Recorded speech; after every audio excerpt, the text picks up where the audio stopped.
Lizzy náà ìwọ náà máa bẹ́ẹ̀ sọ̀rọ̀ gẹ́gẹ́ bí abiyamọ. ẹ̀yin tèmi a sì máa fún yín láǹfààní láti wo fídíò náà ní ẹ̀kúnrẹ́rẹ́ ṣùgbọ́n kí a tó tẹ̀síwájú ẹ̀yin èèyàn wa kí ló tún ṣẹlẹ̀ báyìí.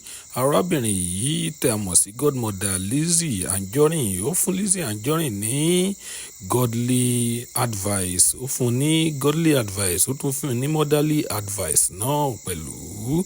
ó kí Lizzy ó sì kí ó ní tó bá ti sọ̀rọ̀ díẹ̀ wípé kí òun náà kí ó máa mẹ́nu dákẹ́. ó ní kì í ṣe gbogbo ọ̀rọ̀ ni èèyàn yóò máa fèsì sí gẹ́gẹ́ bí abiyamọ.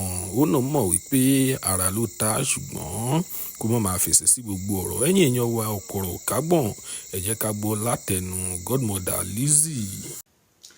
tó o bá ti sọ̀rọ̀ díẹ̀ dákẹ́ lórí ẹ̀, tó bá ti sọ̀rọ̀ díẹ̀ lórí ẹ̀ ó tọ́nà ń búlì ẹ under the comment section but kàkà kí o lọ sílẹ̀ òun ga sí ni.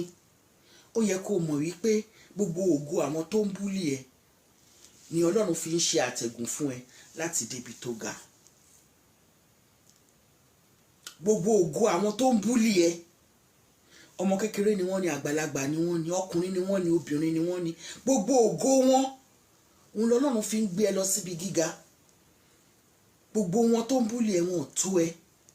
so tó bá ti sọ̀rọ̀ díẹ̀ lórí ẹ̀ boss another topic lórí tọ̀rọ̀ mọ́nímọ́ọ̀sì yẹn tìyẹ́ àti everything ó ti sọ̀rọ̀ gbàgbé ẹ̀.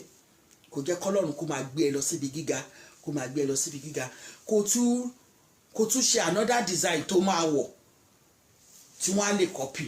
ṣebí copycat ni wọ́n. Copycat never makes a good thing. Anybody that copies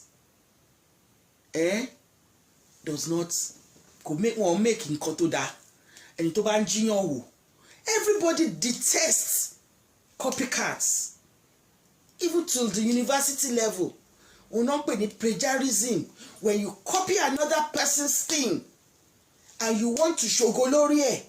Even at the university level, if you practice plagiarism, which is copying other people's things, they give you 0.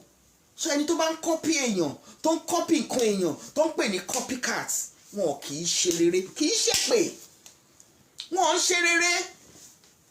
ìwọ náà ṣe tiẹ̀, ṣe àwọn nǹkan míì kí wọn náà jẹ́ pé ìwọ ló kọ́kọ́ máa gbé síta tí wọn náà máa lò ó. má copy èèyàn. èmi ò tiẹ̀ ní copy ẹni tí mi ò bá like ni. mi ní lọ copy ọjà ẹni tí mi bá like. tó bá copy ọjà ẹni tó like onílara ni ẹ́.